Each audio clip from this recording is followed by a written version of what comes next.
I'm a killer. I'm a serial killer.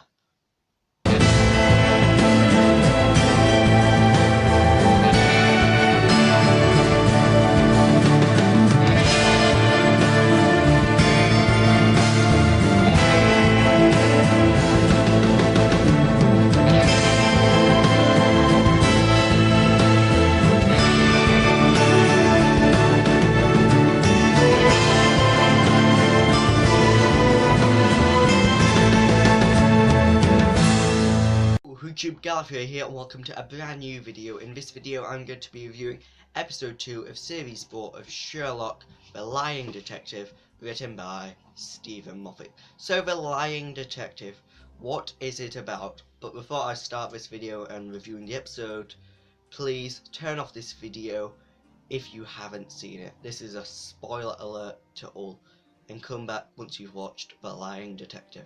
So The Lying Detective, I think this was a very complicated, strange episode, but yet very clever, very shocking and very surprising.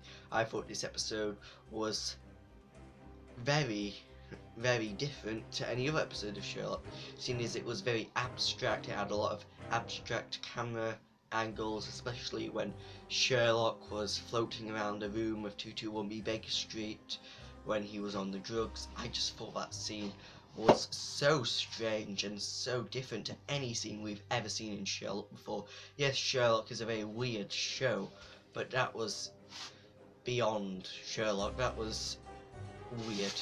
When he was floating around the room, it felt like Doctor Who, Heaven Sent. Actually, I thought this episode of Sherlock was very much like that episode of Doctor Who, that it was very atmospheric and weird, but yet good, and had a very strong plot line. So yes, I thought The Lying Detective had a very strong plot line compared to the Six Fractures. The plot line was a lot more thorough, and the villain in the story, played by Toby Jones, played an excellent villain. He basically confessed to the world in his cereal adverts, because he owns a cereal company, I'm a killer, I'm a serial killer. So yes, he confesses to the world, and a lot of police, and they don't do anything about it. So it's the police to blame that they don't arrest him, because he's basically just told the world.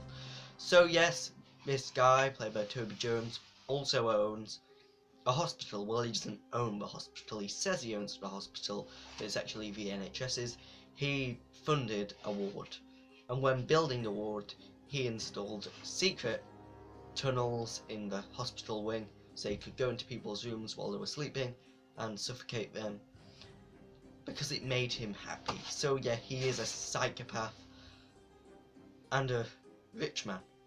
So yes, I thought the confrontation between the Toby Jones's character, I can't remember what his name is, and Sherlock, when Sherlock was in the hospital bed, was brilliant. I loved that confrontation. It was one of the best Sherlock confrontations ever. So sinister and so scary, I think. Very creepy character.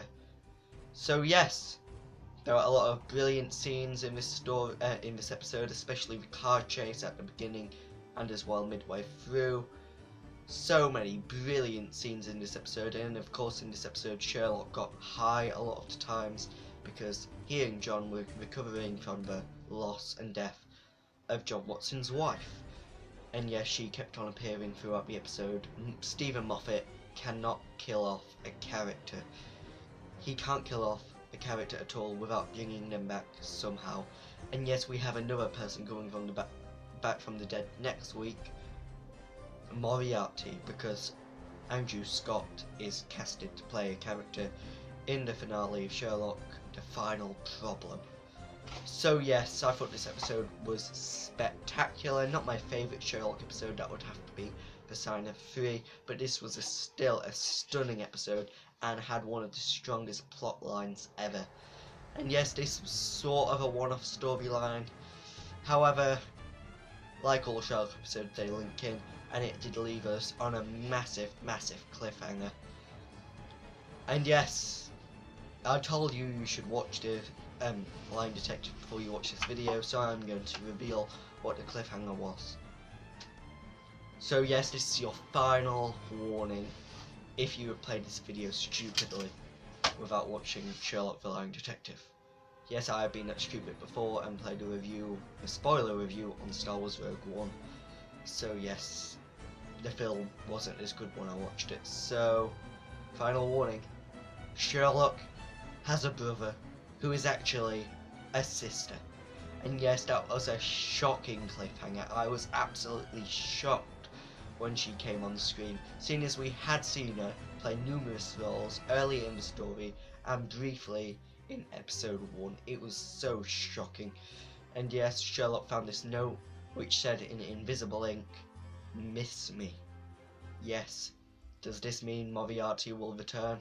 We'll have to wait and see in the final problem. So yes, overall, I would rate this episode in definite 8.5 out of 10, and I would mark performances from Benedict Cumberbatch, Martin Freeman, Mike Gatiss, Toby Jones, and all the other roles in this episode a 10 out of 10. It was spectacular acting. And direction, I thought it was directed weirdly, but yet good. So yes, until the next time, goodbye. Did you miss me? Did you miss me? Miss me?